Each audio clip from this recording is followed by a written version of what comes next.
afternoon, and thanks for joining us. I'm Judy Simpson. We've all heard the expression, practice makes perfect. For the past several years, some young Vermonters have been practicing for an opportunity of a lifetime. And although they may not be perfect, they've learned a number of life skills through the 4-H program, including hunting and marksmanship. Later this month, the 4-H Shooting Sports National Championships will be held in Nebraska. It's an annual competition that brings together the best shots in 4-H in events such as archery, shotgun, and muzzle loading. All told, more than 800 4-H'ers from around the country will compete in this year's events. Among those taking aim will be some of Vermont's top sharpshooters. Here's Across the Fence's Keith Silva.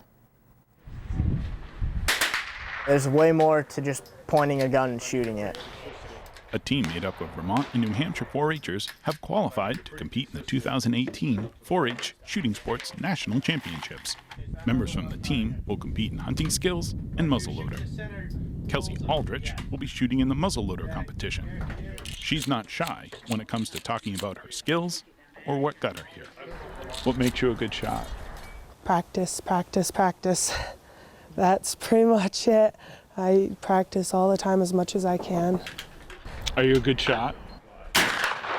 I say so, yes. I definitely have my downfalls on some days, and I get frustrated about it, but I definitely have my good days, and I'm good at it.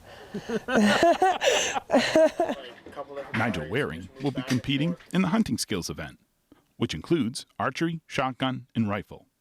The competition also tests the participants' knowledge of orienteering, survival skills, and species identification. This will be the first time this UVM sophomore has been able to compete in a national championship. This is going to be my 11th year in 4-H. It'll be my last year that I can actually compete because I'll be aging out here in June. It's just a big dream for me, and I've always wanted to be on a shooting team that went to a national shoot, and going to UVM now I have a chance to shoot on a college team, which has always been told to me that it's not going to happen.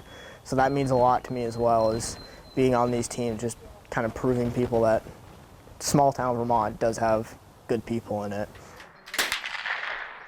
Tom Decker is the coach of the hunting skills team. He says 4-H shooting sports gives participants a unique opportunity. They're here to pursue an interest they have. That, to be frank, there aren't a lot of programs that can offer them a safe environment and a curriculum that's so well developed with certified instructors to pursue and explore things like firearms and archery and learning about Vermont's wildlife. The Shooting Sports National Championships are the highest level of competition for 4-H. This is the World Series for 4-H. Many of these kids have been waiting through time in their career and participation in Vermont to be able to get on a Vermont team and go. That's been a goal for some of them. And while it is competitive, 4-H isn't all about competing. It is about the life skills and the interest and those kind of things. But it's pretty high energy and it's pretty high excitement. Lisa Muzzy coordinates UVM Extension's 4-H shooting sports.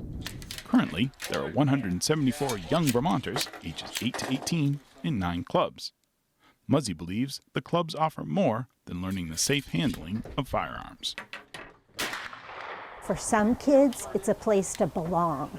It's not even about shooting. It's a place where they can fit in. They might not fit in on the soccer field or the football field, but here they fit in. Kids take away excellent skills in firearm safety and handling. They build self-confidence. They're better at school because they have the thought process. They stop, they listen, they learn, they take in their environment. They're building skills each and every time they get together. So they're figuring out what are those skills that they need to hit that bullseye. When Waring is on the range, he works as hard to hit the target as he does to control his breathing and counter the beating of his heart. I can actually see my heartbeat going up and down in the scope. And so playing the heartbeat, playing your breathing, I typically take a breath in and then let half of it out and then relax and then get on target and then try to squeeze it off before I run out of breath. It's not as easy as just aiming and shooting because it's easy to shoot, but it's not easy to shoot well and be able to hold tight groups, which is what we're after. When Waring says tight groups, he needs height. I think I shot a 3-shot group and I was inside of a quarter at 75 yards and I was just kind of chuckling. I looked at my dad and I was like, I can't believe it. Like that gets me really happy. Like that's where I find joy, and being able to shoot well and go out and be like, yes, this is me. Muzzy and Decker see the joy the 4-Hers feel at honing their skills and excelling at something they love. They also understand how 4-H shooting sports may look to the general public. Firearms are part of our society. They exist for a bunch of reasons, including hunting.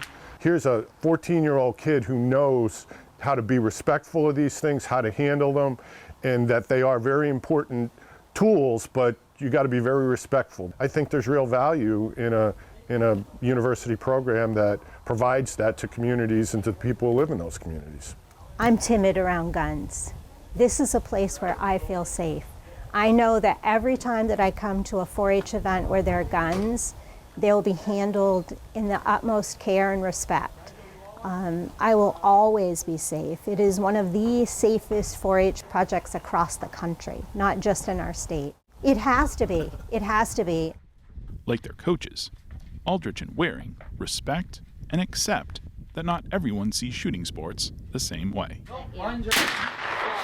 It's kind of hard to explain because they don't really understand what shooting really means. To me, means to people in this area that it's more about gun safety, that we're practicing close, clean shots, and a lot of it can be transferred over to hunting, practicing ethical kills and stuff like that. I love shooting, I love the competition, I love the people, and it's just fun. Everyone here is so nice, and they're like a second family, and they encourage you to do your best, and when you don't do your best that day, they're like, you'll get it next time, you did good, did great, but like everyone's here as a family and I love it. You get to know these people and they're awesome, they're nice, and you just fall in love with everything here. When these 4-Hers take to the firing range, they take more than the skills they've spent hours perfecting. They take with them respect and a love for their sport. In St. Johnsbury, I'm Keith Silva with Across the Fence. The 4-H Shooting Sports National Championships will be held June 24th to the 29th in Grand Island, Nebraska. We wish our local participants the best of luck. Our next segment this afternoon focuses on pollinators. More than a third of the world's food crops rely on pollination. But across the country and in our own backyards, pollinator populations are declining. And this is particularly true for our native bee populations. In Vermont, there's an effort underway to help pollinators survive and thrive. Rebecca Gollin has the story. There's a buzz in the air about pollinators. Honeybees are definitely a very significant pollinator. They were introduced with a colonist in the late 1600s, and they still are very significant pollinators for the whole United States. Do the work for you. Jean Sorensen knows about pollinators.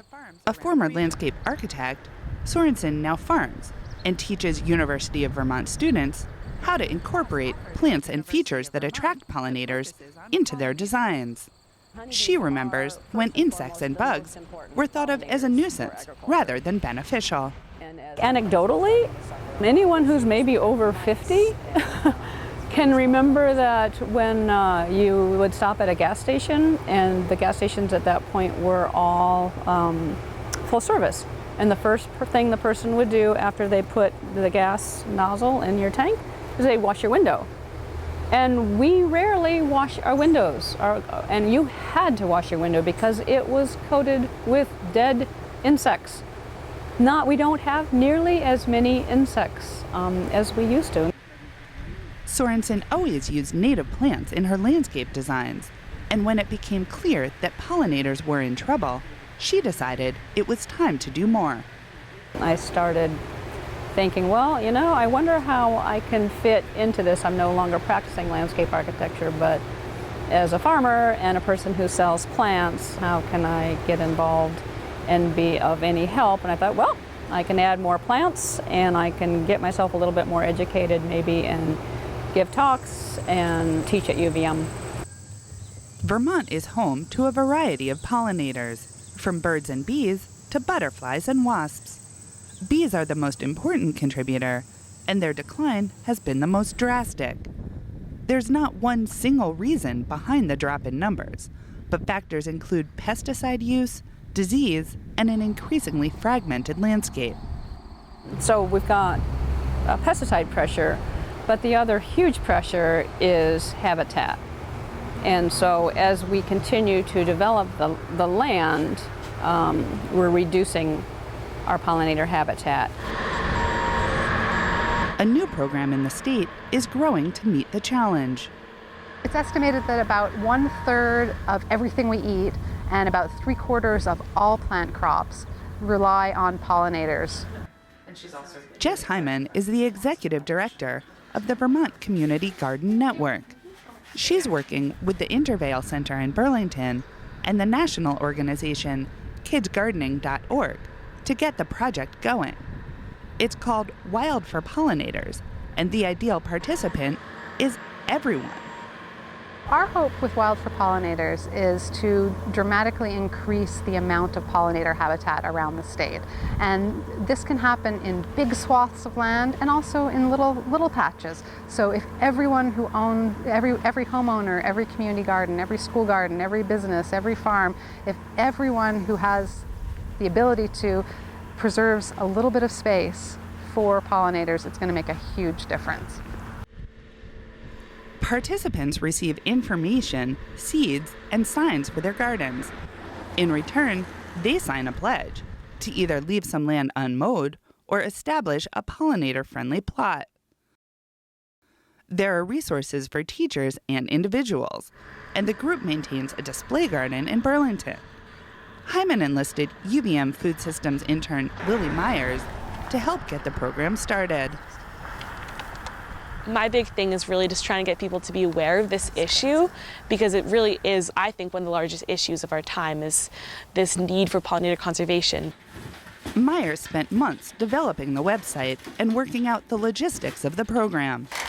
While Vermont is the target audience, participants from out of state are welcome. The hope is that seeing signs in a neighbor's yard will raise awareness throughout the community and get people talking about what else they can do.